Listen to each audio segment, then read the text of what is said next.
Keberagaman masyarakat Indonesia dalam Bingkai Bhinneka Tunggal Ika. A. Makna persatuan dalam kebangsaan. Persatuan berarti perkumpulan dari berbagai komponen yang membentuk menjadi satu.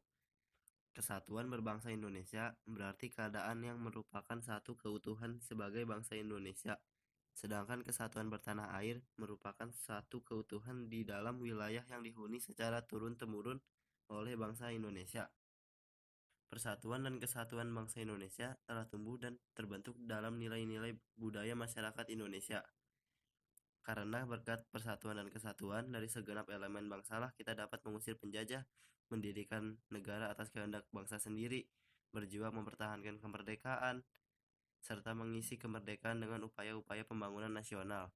Persatuan dalam keberagaman masyarakat Indonesia memiliki arti yang sangat penting dan harus dipahami oleh setiap warga masyarakat agar dapat mewujudkan kehidupan yang serasi, selaras, dan seimbang, serta mempererat hubungan kekeluargaan antar warga masyarakat, sehingga perbedaan yang ada tidak menjadi sumber masalah. Dalam mewujudkan persatuan dalam keberagaman masyarakat Indonesia, kita perlu mengembangkan sikap tidak memandang rendah suku atau budaya yang lain, tidak menganggap suku dan budayanya yang paling tinggi dan yang paling baik, menerima keberagaman suku bangsa dan budaya sebagai kekayaan bangsa yang tak ternilai harganya. B. Prinsip persatuan dalam keberagaman suku, agama, ras, dan antar golongan. Untuk mewujudkan persatuan dalam keberagaman, masyarakat Indonesia perlu berpegang kepada prinsip-prinsip persatuan dan kesatuan. Prinsip-prinsip itu diantaranya sebagai berikut. 1. Prinsip Bhinneka Tunggal Ika. Prinsip ini mengharuskan kita mengakui bahwa bangsa Indonesia merupakan bangsa yang memiliki keanekaragaman suku, bahasa, agama, dan adat kebiasaan. 2. Prinsip Nasionalisme Indonesia. Nasionalisme merupakan paham yang mencintai tanah air. Adanya kesiapsiagaan dari warga negara untuk membela tanah airnya. Kita mencintai bangsa kita, namun bukan berarti mengagung-agungkan bangsa kita sendiri. 3. Prinsip kebebasan yang bertanggung jawab.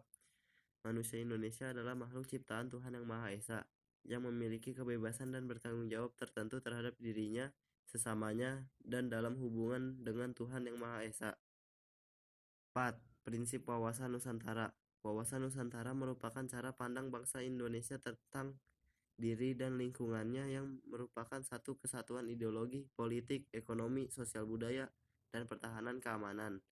Dengan wawasan itu, kedudukan manusia Indonesia ditempatkan di dalam kerangka kesatuan politik, sosial, budaya, ekonomi, serta pertahanan keamanan.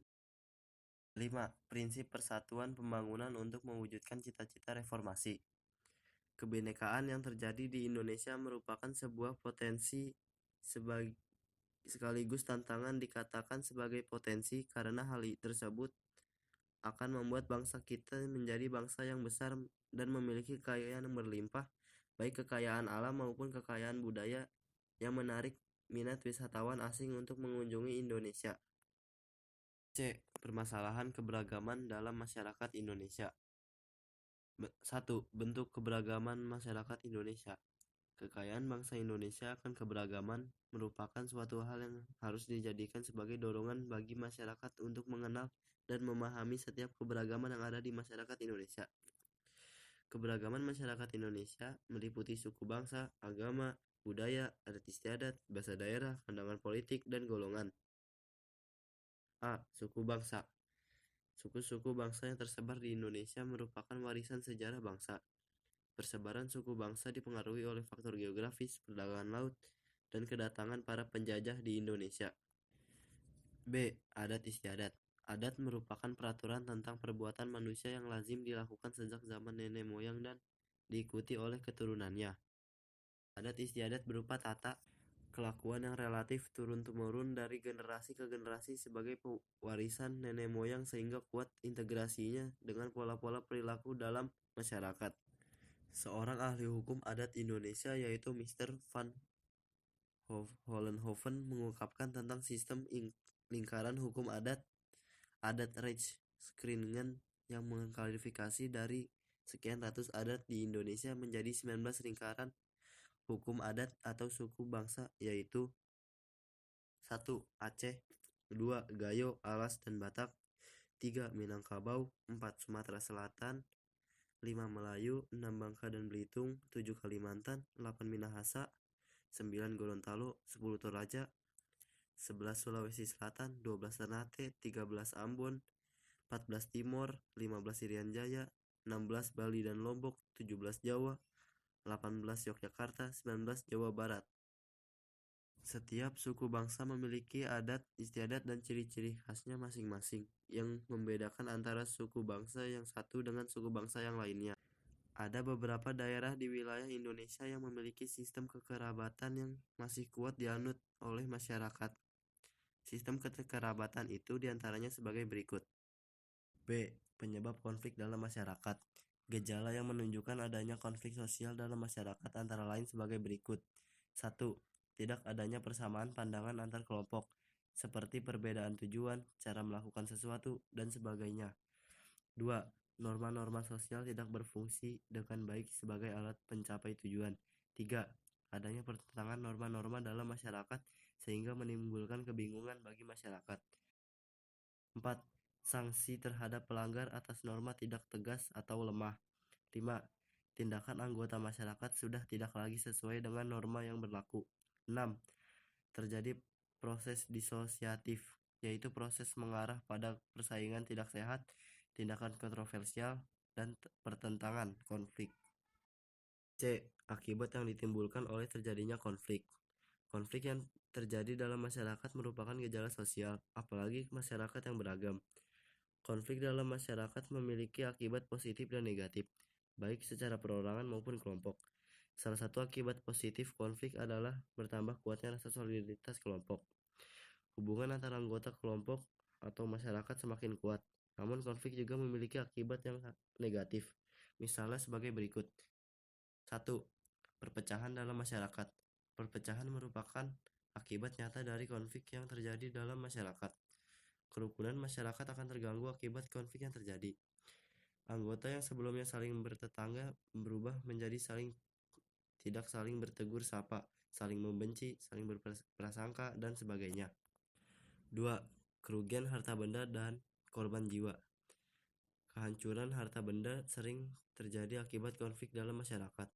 Kerusakan fasilitas umum, rumah pribadi, serta taman yang rusak merupakan contoh nyata akibat dari konflik. Konflik juga dapat mengakibatkan korban jiwa dalam masyarakat. 3. Kehancuran nilai-nilai dan norma sosial yang ada. Nilai-nilai dan norma sosial dapat hancur akibat konflik dalam masyarakat, seperti nilai kasih sayang, kekeluargaan, saling menolong, dan persaudaraan. Nilai-nilai ini dapat digantikan oleh rasa dendam, curiga, dan tidak percaya kelompok lain, dan sebagainya. 4. Perubahan kepribadian. Kepribadian seseorang dapat berubah akibat konflik. Misalnya anak-anak korban konflik akan menjadi pemurung, takut melihat orang lain, atau dendam.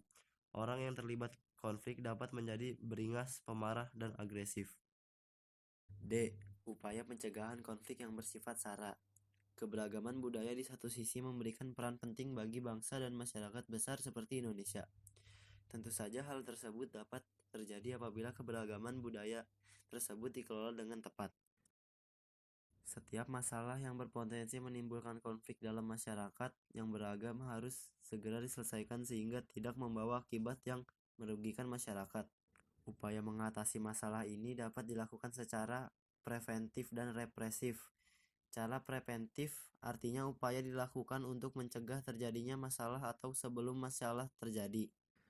Cara represif adalah upaya mengatasi masalah pada saat atau setelah terjadi masalah, seperti penangkapan, pembubaran paksa, dan sebagainya. Selain itu, ada cara kuratif, merupakan upaya tindak lanjut atau penanggulangan akibat masalah yang terjadi. Cara ini bertujuan untuk mengatasi dampak dari masalah yang terjadi, misalnya pendampingan bagi korban kerusuhan, perdamaian, kerjasama, dan sebagainya. Sikap menghargai dan menghormati keanekaragaman suku bangsa dan budaya dapat kalian terapkan melalui berbagai cara, misalnya tidak menonjolkan suku bangsa sendiri, tidak menjelek-jelekan suku bangsa lain, mau bergaul dengan teman yang berbeda suku, memberikan pujian terhadap keindahan budaya suku bangsa lain, menyaksikan pertunjukan kesenian daerah lain, dan sebagainya.